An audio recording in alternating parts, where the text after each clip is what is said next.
Kung trabaho ang hanap, maglagi na Jobs TV! Kung trabaho ang hanap at asensong pangarap, JobsTV.com lang trabaho na.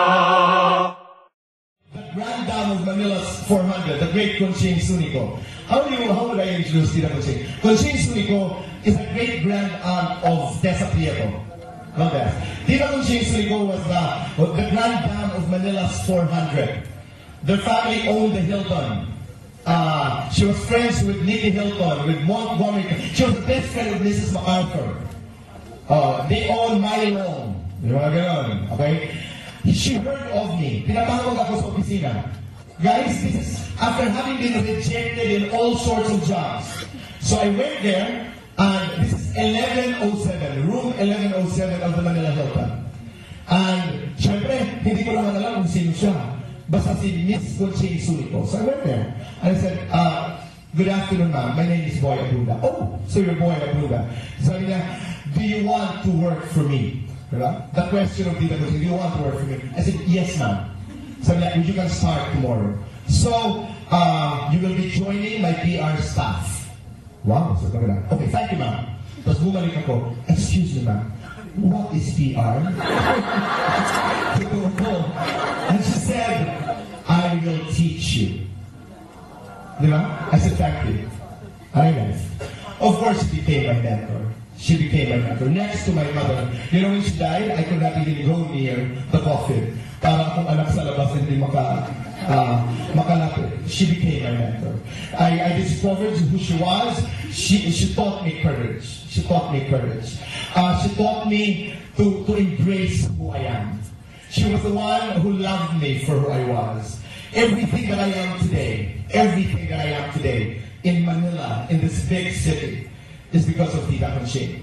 She was the stranger who became a friend. And I depended so much. I depended on her for many, many, many years. Until goodbye became so difficult. You know, sabi ko nga, Blanche Dubois, Steve Carney Desire, I depended on the kindness of many strangers. Tita Conching was the one who taught me how to handle 8-course meals. She's the one who taught me how to go to Don Andres Soriano. She's the one who introduced me to the beautiful Madame Imelda Rolandes Marcos. That's why I know the Ayalas, I know Don Jaime. These are all the friends of Tita Conching. So this very day, every time these people see me, I'm Tito Albuchenko, P.M. Lin, these are people who own the Manila Pen, they would always call me, he is Conching's boy. So what am I saying? What am I saying? One day in your lives, you're going to meet someone. That someone can be your Tita Conching. That someone can be your mom. That someone can be you, who will say, you are on your way to greatness. And I believe in you. The Met was very important to me. Important years. Those were the years when I learned that every moment was my last dance. Alam niyo, ngayon when I look back, why did I become a host? I became Director for Public Relations of the Manila Metropolitan Theater at the Hilton. At the tender, ang aga ko nag-umpisa. I was like 21 or 22, I was already sitting in the board. Daldal lang ang kapital. You know what gagawin ko doon? May mga orchestral concerts, may mga dance concerts, may mga musicals. You know, in my job, sasabihin ko sa kanila, pagbigyan mo lang ako dahil hindi naman ako pumasa. Pagiging aktor, I would introduce the whole show. So every night, I would go on stage. When in fact, I could have done the job off stage. I would go on stage, and I would say, ladies and gentlemen, please rise for the Philippine National Anthem. Thank you. Sasabihin sa akin ng mga taga-teatro, boy, hindi ka naman kailangan pumunta sa stage. Sa backstage ka na lang, national anthem. Ano ko? Sabi ko, gusto ko lang talaga pumasok. Why was I doing it? I don't know. Was I being prepared for a public life? Or was I being prepared?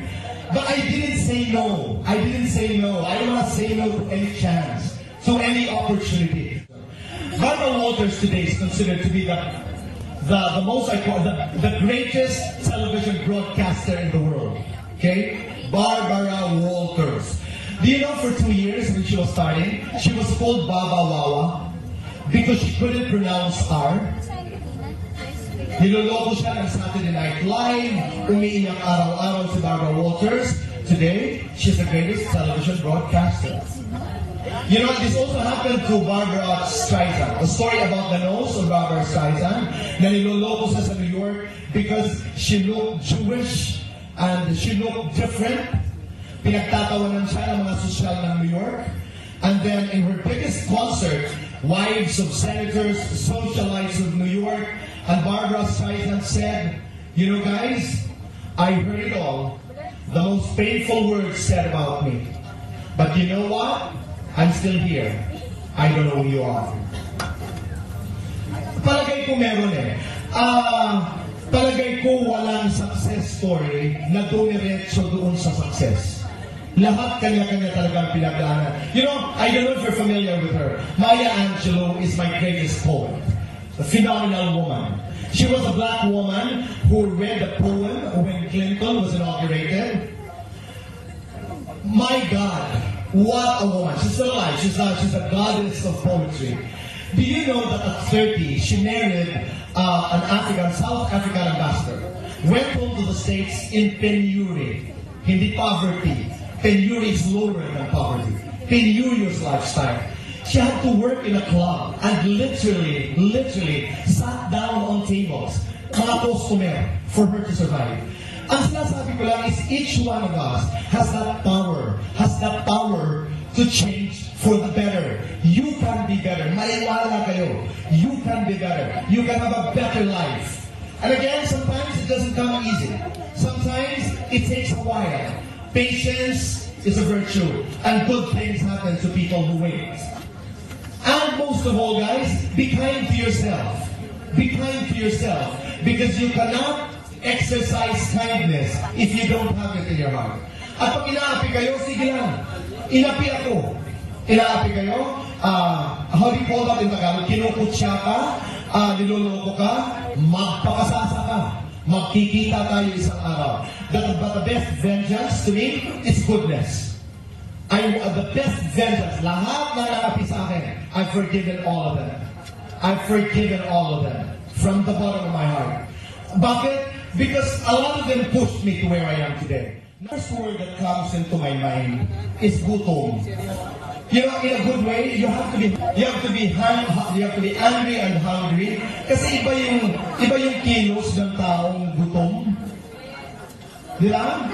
So don't complain about hunger. Ako yun lang. If that is a secret, I don't know. Again, I go back to working hard, praying hard, playing hard, and loving hard. Remember when I was being appointed by Noy to be Secretary of Tourism? Alam niyo kung saan ako napikon? Doon sa, what does he know? He's just an entertainer. Diba? Parang, wow. You know, yun, discrimination. Parang, ang sakit. Ang sakit pakinggan. So, even people like us, who are perceived to be successful, I don't need a job. Hindi naman ako nag-present pa kay Noy na a point I was surprised because 2 weeks before that, I already told Noy that I will not take on a government position. I will not take on a government position. Of course, Noy, in a press conference said, you know, I'm considering Boy to be Secretary of Tourism. But you know, guys, this is again to inspire you. You know why I was in this podium last week? Because the organization of tourist operators who refused to even consider my name as Secretary of Tourism invited me to be the keynote speaker last week. And I spoke here about Philippine tourism, cutting edge. And you know the biggest revenge was when the President came on the stage and said, on behalf of my organization, I apologize. We probably missed on the best Secretary of Tourism. And ako, yun lang, but really thank you.